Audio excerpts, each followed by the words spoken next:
Nuclear B41, the most powerful U.S. nuclear bomb ever fielded.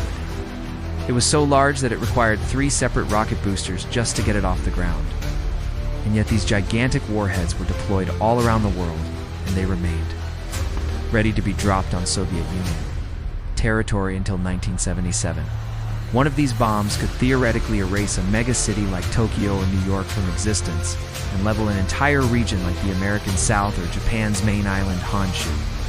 In fact, it was designed during the peak of the Cold War specifically for strategic, long-range delivery over great distances.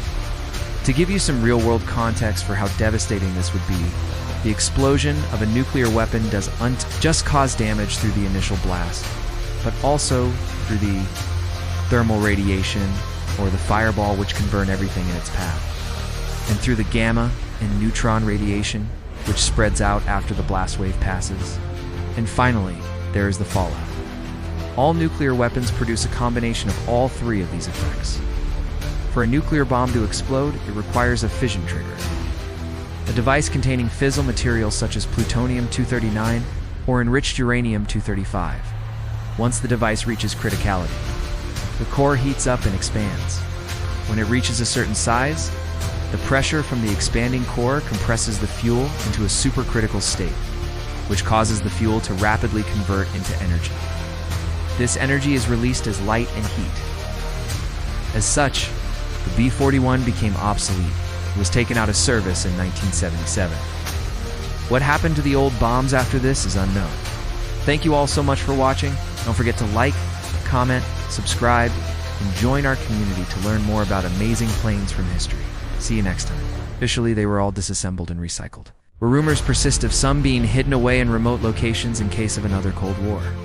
In a device that uses plutonium-239, the neutrons produced by the fissioning plutonium also cause the surrounding blanket of depleted uranium to capture a neutron and transmute into plutonium-240, which contributes to the overall energy yield. The bigger and more powerful the bomb, the further each of these will reach. An energy to compress and heat a fuel containing isotopes of hydrogen called deuterium and tritium until their nuclei fuse together. With the help of a special pylon installed under the left wing, the plane was able to carry the 85-ton B-41 to its target. Once the plane was close enough, the pilot would open the hatch and release the bomb. The B-41 would drift downwards attached to a parachute, and as it reached the end of its cord, it would explode. The resulting reaction produces a tremendous amount of energy. Depending on the efficiency of the device, this reaction can occur over and over again. And this is where the B-41 excelled. It was a multi-stage device, meaning that it had multiple areas that would undergo a fission reaction, and then use the energy to compress and trigger fusion reactions. This meant that it had a significantly larger yield than other bombs of the time.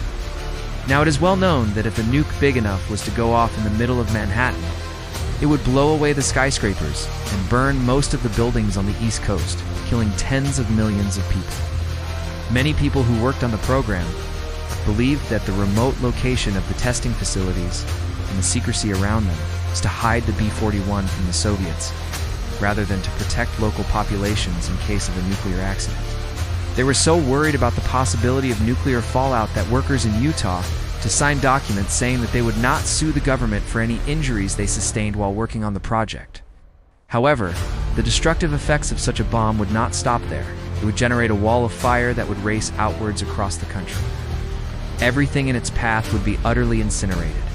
This would also trigger a nuclear winter by throwing so much dust, ash and smoke into the atmosphere that sunlight would be blocked and global temperatures would plummet for years, leading to widespread crop failure and starvation.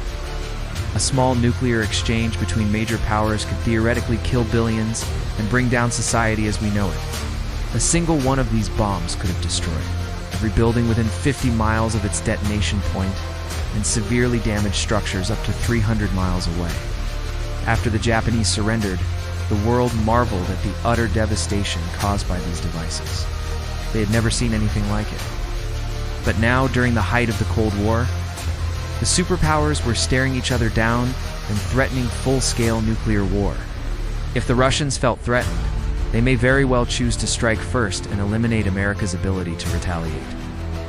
As such, the United States wanted to build something that would devastate the Soviet Union no matter where they chose to detonate it. Something that could not only annihilate everything in its immediate vicinity, but do severe damage to targets hundreds and thousands of miles away. Something unprecedented, the B41 thermonuclear device. But even more concerning than the destructive power of the B41 itself was its potential to ignite large-scale nuclear winter. And it would allow America to hit almost any target inside the Soviet Union, no matter how far deep inside it may be. How many of you knew about this before today? Let me know in the comments below. What is happening, everyone? Welcome back to the channel. Today we're going to talk about the biggest bombs ever created and deployed by the United States. There are two things that people think when they hear about nuclear bombs.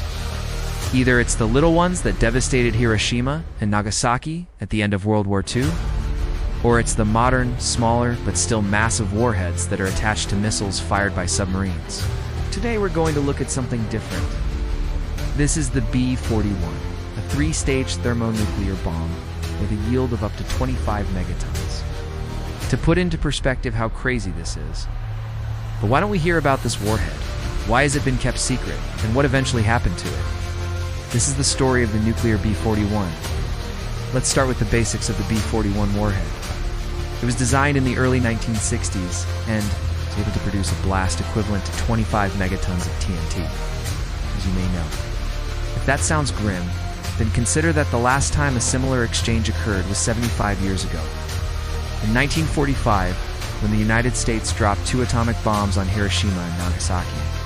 During World War II, it was unlike any bomb that came before it. It used 3 stages to achieve its fusion reaction, hence the name three-stage thermonuclear. To make a thermonuclear bomb, scientists simply use a device S-expanding core. In order to deploy this monster, the U.S. built the largest plane in history, a specially modified Boeing 747-200B. It's also known as the Air Force One. After its deployment, the B-41 was stored around the world, including in the remote desert of Utah, Nevada, and the Marshall Islands.